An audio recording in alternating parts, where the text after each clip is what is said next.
खरगोश और कछुए की कहानी हम सब ने सुनी है ना?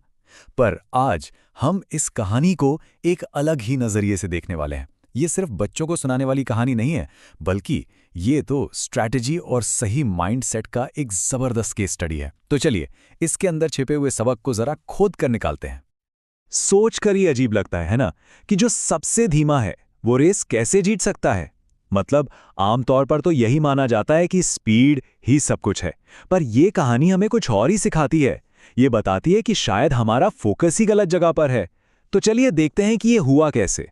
तो कहानी का जो नतीजा है वो तो हम सबको पता ही है। कछुआ जीत गया, सीधा साधा धीमा चलने वाला कछुआ। ये एक ऐसा रिजल्ट है जो किसी भी लॉजिक को चैलेंज करता है। तो असली सवाल ये नहीं कि क्या हुआ, असली सवाल है ये हुआ कैसे। आइए रेस की शुरुआत में वापस चलते हैं और इस नामुमकिन सी लगने वाली जीत के पीछे की स्ट्रैटेजी को समझते हैं। अच्छा, तो इस रेस को ठीक से समझने के लिए ना, हमें खरगोश और कछुए को सिर्फ जानवर की तरह नहीं देखना है। हमें उन्हें दो अलग अलग अप्रोच, दो अलग अलग फिलॉसफी की तरह देखना होगा किसी भी गोल को हासिल करने के लिए। तो देखिए, हमारे सामने दो तरह के कंपीटिटर हैं। एक तरफ है खरगोश, जिसके पास नेचुरल टैलेंट है, स्पीड है और जबरदस्त कॉन्फिडेंस है। और दूसरी तरफ है कछुआ, जो धीमा तो है पर उसके पास एक ऐसी चीज है जो खरगोश के पास नहीं थी, और वो है कभी ना टूटने वाला इरादा। ये असल में टैलेंट वर्सेस मेहनत की क्लासिक लड़ाई है। ये लाइन खरगोश के पूरे माइंडसेट को बता देती है। उसकी पूरी की पूरी स्ट्रैटेजी बस एक ही चीज पर टिकी थी, उसकी स्पीड। उसे लगता था कि बस तेज दौड़ना ही काफी है। उसने बाकी किसी भी चीज पर ध्यान ही नहीं दिया, और सबसे बड़ी बात, अपने कॉम्पिटिटर की ताकत को तो उसने पूरी तरह से नजरअंदाज कर दिया। और बस यही ओवर कॉन्फिडेंस उसे ले डुबा, उसे एक जाल में फंसा दिया। देखिए, रेस का फैसला स्पीड से नहीं हुआ। रेस का फैसला हुआ एक गलती से, एक बहुत ही क्रिटिकल मोमेंट पर की गई गलती से। और यह जाल था अहंकार का जाल।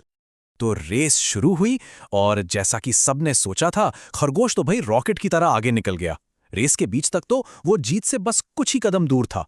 लेकिन फिर उसने वो गलती की जिसने सब कुछ बदल दिया। अपने ओवर कॉन्फिडेंस में उसने सोचा, चलो एक झपकी ले लेता हूं। और बस यही वो पल था, यही वो मौका था जब कछुआ अपनी धीमी पर लगातार चाल से आगे बढ़ा और फिनिश लाइन को पार कर गया। खरगोश का वो सोना, वो सिर्फ आराम करना नहीं था, वो एक क्रिटिकल एरर था। एक ऐसी गलती जो अक्सर ओवर कॉन्फिडेंस से ही जन्म लेती है और जो पूरे खेल का नतीजा ही पलट कर रख देती है। ये एक रिमाइंडर है कि सक्सेस के रास्ते में एक छोटी सी, जरा सी लापरवाही भी कितनी भारी पड़ सकती है। एक बात समझनी बहुत जरूरी है, खरगोश के दिमाग में हार का तो ख्याल तक नहीं आया होगा। वो अपनी बनाई हुई लीड में इतना गुम हो गया था, इतना खुश था कि उसने कछुए को तो जैसे रेस का हिस्सा ही नहीं माना। सच तो यह है कि उसके घमंड ने उसे अंधा कर दिया था।